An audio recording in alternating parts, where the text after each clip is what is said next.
langue latine et langue sémitique au niveau de l'écriture, c'est que les langues latines, et notamment le français, qui est la langue latine par excellence pour moi, qui a gardé toutes les vertus des langues latines, alors que les autres ont souvent perdu des choses.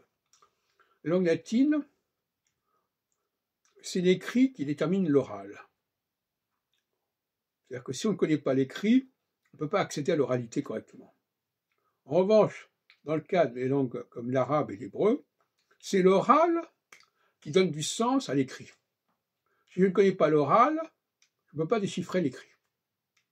Donc ce sont deux logiques complètement opposées, l'une qui va de l'écrit vers l'oral, comme le français, et l'autre qui va, comme l'hébreu, de l'oral vers l'écrit.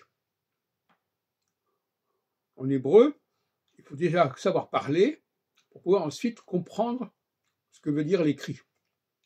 En français, si on ne connaît pas l'écrit, on ne connaît pas les règles de l'oralité. Voilà ce qu'il faut comprendre. Et ils sont complètement différents. Alors qu'est-ce qu'il faut en tirer comme conclusion? Parce que c'est vrai que normalement, on s'attend à ce qu'on passe de l'oral à l'écrit. L'enfant sait parler avant d'écrire. Mais dans le cas du français, l'apprentissage de l'oralité ne suffit pas.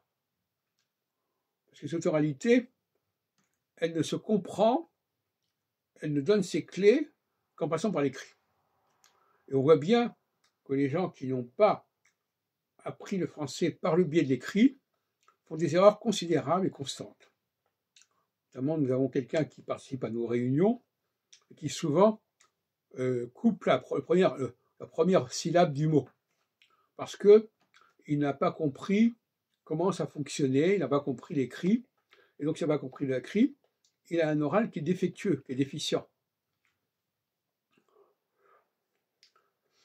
Donc le français est une langue plus ésotérique que l'arabe, finalement.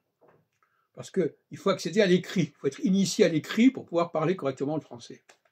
Alors que l'arabe ou l'hébreu sont des langues qu'on peut apprendre sur le tas, dans l'enfance, et finalement, qui se suffisent à elles-mêmes, et qui vont permettre éventuellement de décoder et de décrypter l'écrit, mais ça c'est subsidiaire, c'est un petit peu la cerise sur le gâteau.